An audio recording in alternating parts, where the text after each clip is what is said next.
बिस्मिल्लाहिर्रहमानिर्रहीम। एक बादशाह के दो बेटे थे और दोनों ही बेवकूफ़ थे।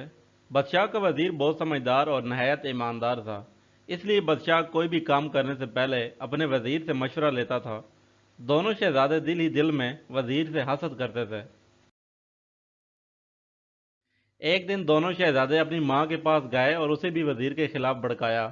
तो मलका ने बादशाह से कहा कि आप हमेशा अपने वज़ीर के इशारों पर चलते हैं, ऐसा ना हो कि लेने के देने पड़ जाएं।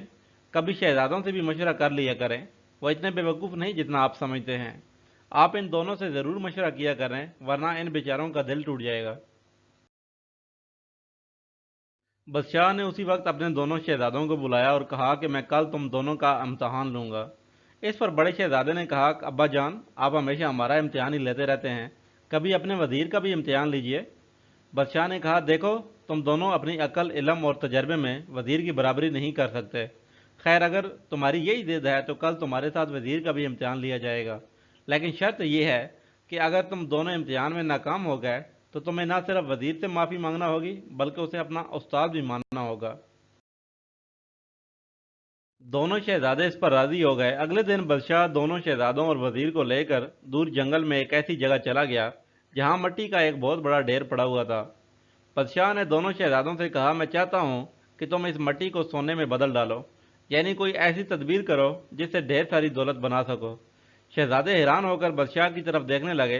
बादशाह ने ऊंची आवाज में कहा कि हैरान होकर मेरा मुंह क्या देख रहे हो? मैं तुम्हें एक महीने का वक्त देता हूं। तुम दोनों एक महीने में इस मट्टी से दौलत कमाने की तरकीब सोचो।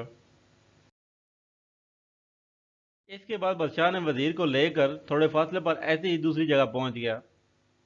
बादशाह ने वजीर से भी यही बात कही जो शहजादों से कही थी। वजीर ने बड़े अदब से कहा कि जैसा आपका हुक्म हो हजूर।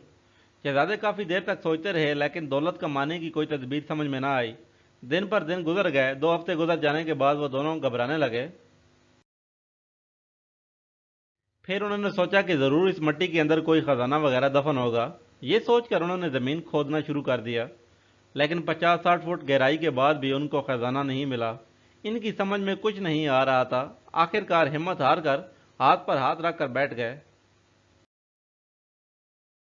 एक महीने के बाद बादशाह पहुंचा तो उसने देखा कि दोनों शहजादे सर झुकाए बैठे हैं। बादशाह को देखते ही वो खड़े हुए और अपनी नाकामी का इतराफ़ कर लिया। इसके बाद बादशाह अपने दोनों शहजादों को लेकर उस जगह पर पहुंच गया जहां वो वजीर को छोड़ गया था। वहां जाकर उसने देखा कि बहुत सारे कुम्हार मिट्टी के बर्तन बना रहे थे और हजारों खूबसूरत बर्तन बनकर तैयार हो चुके थे।